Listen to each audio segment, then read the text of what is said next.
বৌমা শাশুড়ির এই ঝগড়ার প্রধান কারণ হচ্ছে জেনারেশন গ্যাপ, ঠিক কিনা?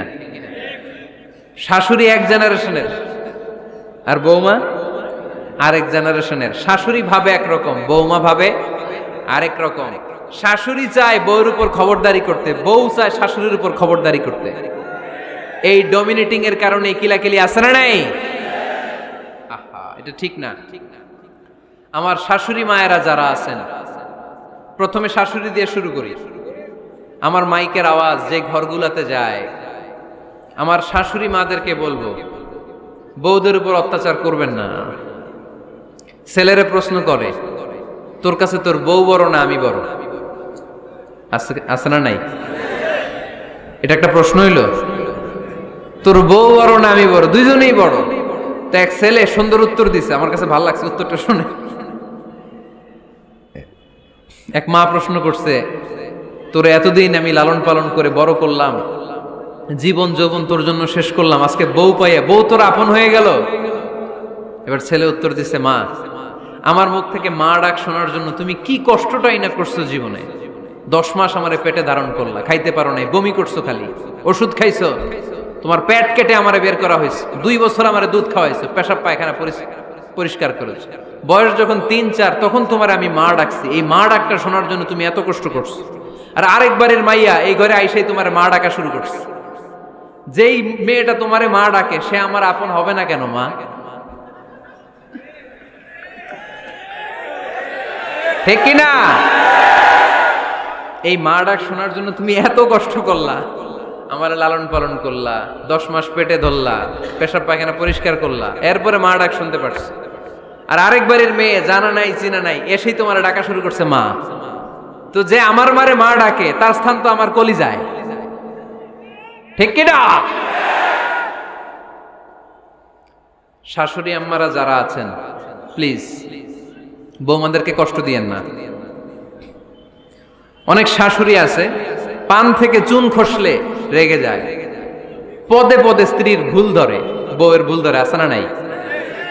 এটা করবেন না। সে তো নতুন, আপনার অনেক এক্সপিরিয়েন্স হতে তার সময় লাগবে, তাকে সময় দিন, তাকে ভালোবাসুন, ঠিক কিনা?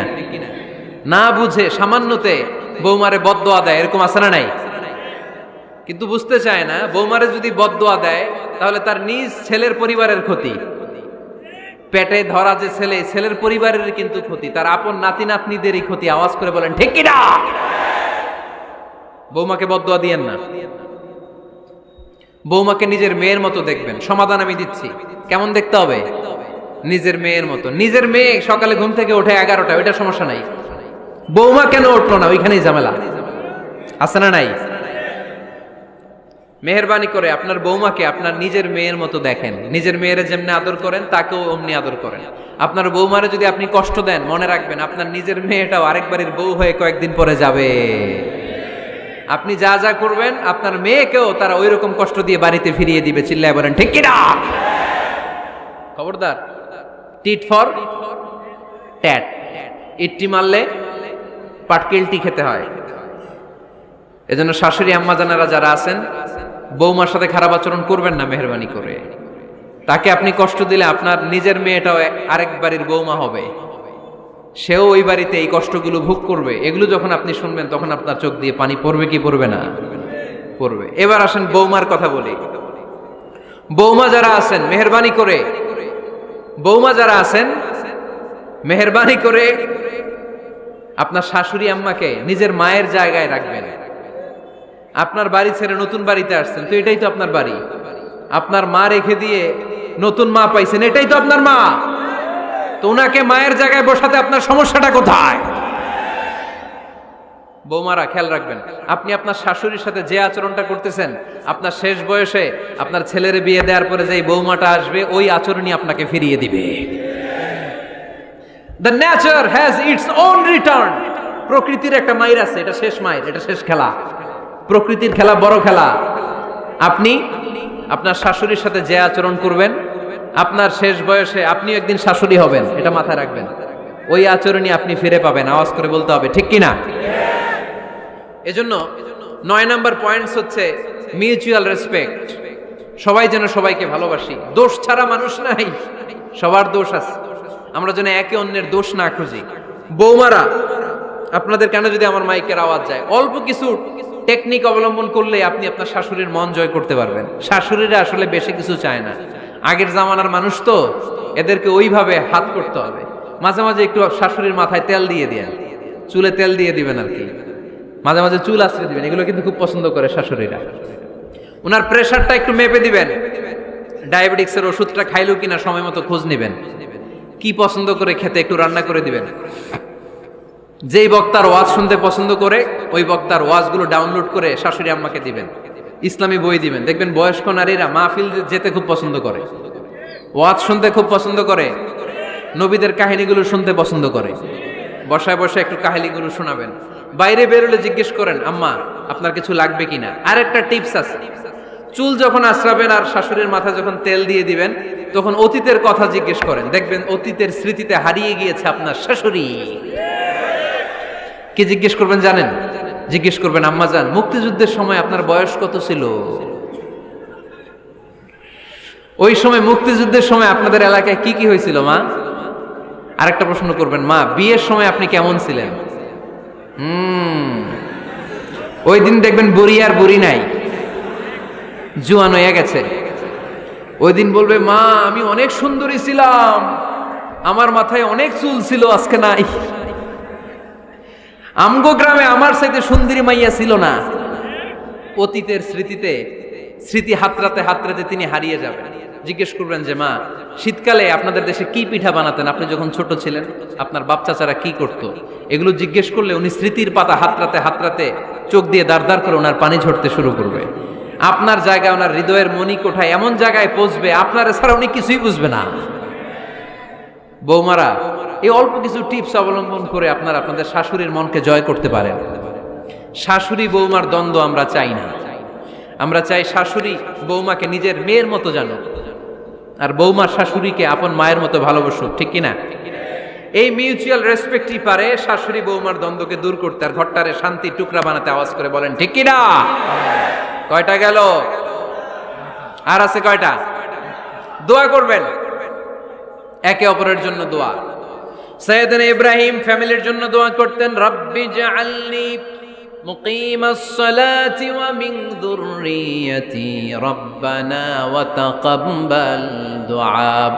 ও আল্লাহ, আপনি আমার নামাজ কায়েমকারী বানান, আমার কলিজার টুকরা সন্তান ইসমাইলকেও নামাজ কায়েমকারী বানান, আমার দোয়াটা আপনার দরবারে আপনি কবুল করে নেন। সুবহানাল্লাহ পড়েন। রব্বানা ইন্নী আসকানতু মিন যুররিয়াতি বিওয়াদিন গায়রি যী যারইন ইনদা বাইতিকাল মুহাররাম। ও আল্লাহ, আমার সন্তান সন্ততি, আমার ফ্যামিলিকে ধুধু মরুপ্রান্তর এই উপত্যকার মধ্যে তোমার কাবা ঘরের সামনে রেখে গেলাম, তাদেরকে তুমি নামাজ কায়েমকারী বানিয়ে দিও। গোটা বিশ্বের সব মানুষের অন্তর আমার ফ্যামিলির দিকে আল্লাহ তুমি ঝুঁকিয়ে দিও। ওয়ারযুকহুম মিনাস সামারাত, ফলমূল দিয়ে আল্লাহ তুমি তাদেরকে রিজিকের ব্যবস্থা করে দিও। তার মানে সব নবীরা তাদের পরিবারের সদস্যদের জন্য দোয়া করতেন কি করতেন না? আবার কোরআন আমাদেরকে শিখালো, রব্বানা হাব লানা মিন আজওয়াজিনা ওয়া মিন যুররিয়াতিনা কুররাতা আ'য়ুন ওয়াজআলনা লিল মুত্তাকিনা ইমামা। ও আল্লাহ, এমন নেককার সন্তান, এমন নেককার স্ত্রী আপনি আমাকে দান করেন যাদের দিকে তাকালে আমার চোখ দুইটা ঠান্ডা হয়ে যায়। চক্ষু শীতলকারী স্ত্রী দেন। বিয়ে যাদের হয় নাই, ইয়াং ছেলেরা এই দোয়াটা করবা। বিয়ের জন্য দোয়ার দরকার আছে না নাই? প্রতিদিন এই দোয়া করবা, আল্লাহ এমন স্ত্রী দেন, এমন জীবন সঙ্গিনী আপনি আমাকে দেন, এমন লাইফ পার্টনার দেন যার দিকে তাকালে আমার চোখ জুড়িয়ে যায়। এমন সন্তান আল্লাহ আপনি আমার ফ্যামিলিতে দেন যাদের দিকে তাকালে আমার চোখ দুইটা ঠান্ডা হয়ে যায়। নেককার সন্তান, নেককার স্ত্রী আল্লাহর কাছে দোয়া করে চেয়ে নিতে হয়। তাহলে ফ্যামিলি মেম্বার একে অপরের জন্য দোয়ার দরকার আছে না নাই? বাবা দোয়া করবে ছেলের জন্য, ছেলে করবে বাবার জন্য, মা দোয়া করবে মেয়ের জন্য, মেয়ে করবে মায়ের জন্য, ভাই করবে বোনের জন্য, বোন করবে ভাইয়ের জন্য। দোয়ার দরকার আছে না নাই? দোয়া করবেন সবাই সবার জন্য। এই যে কোরআনের বঙ্গানুবাদ পাওয়া যায় না এখন, কথা বলেন। স্মার্টফোন আছে কার কার দেখি? হ্যাঁ, কারা কারা স্মার্ট দেখি? হাজার হাজার স্মার্ট, মাশাআল্লাহ। এই স্মার্টফোনের ভেতরে আল কোরআন নামে বাংলায় কোরআনের একটা অ্যাপস পাওয়া যায়। কথা বলেন, পাওয়া যায় কি যায় না? আজকে থেকে এই অ্যাপসটা ডাউনলোড করে প্রতিদিন 1 আয়াত 2 আয়াত 3 আয়াত করে পড়া শুরু করে দেন। বাঁচতে হলে পড়তে হবে, বাঁচতে হলে জানতে হবে, ঠিক কি না? এই স্লোগান আমাদেরকে শিখায়। এই স্লোগান তো আল্লাহ, এই স্লোগান দিয়েই তো আল্লাহ কোরআন শুরু করছে, ইকরা বিসমি রাব্বিকাল্লাযী খালাক। বাঁচতে হলে জানতে হবে, বাঁচতে হলে পড়তে হবে, পড়ার কোনো বিকল্প নাই। আওয়াজ করে বলেন ঠিক কি না? সুজানগরের রায়েরা, মোবাইলের অ্যাপসের ভিতরে আমরা কোরআন রাখতে রাজি আছি তো সবাই? হাদিসের অ্যাপস ডাউনলোড করতে রাজি আছি তো? বাস রাজি আছি, ডাউনলোড করে রাইখা দেবো, আর কেউ পড়বো না নাকি? হ্যাঁ, প্রতিদিন একটা আয়াত হলেও যেন আমরা পড়ি। আল্লাহ যা বলা দরকার সব বলে দিয়ে গেছে, নতুন করে আর কিছু বলবে না। আমরা যেন পড়াশোনা করি, আমরা যেন একটা পাঠাগার বানাই। আবারও কখনো আসার সুযোগ হইলে আমি জিজ্ঞেস করবো, যদি আমার মনে থাকে যে আপনাদের পাঠাগার আছে কার কার ঘরে, সেদিন সবার হাত তুলতে হবে। এমনি পারা যাবে তো? আল্লাহ তুমি তৌফিক দাও।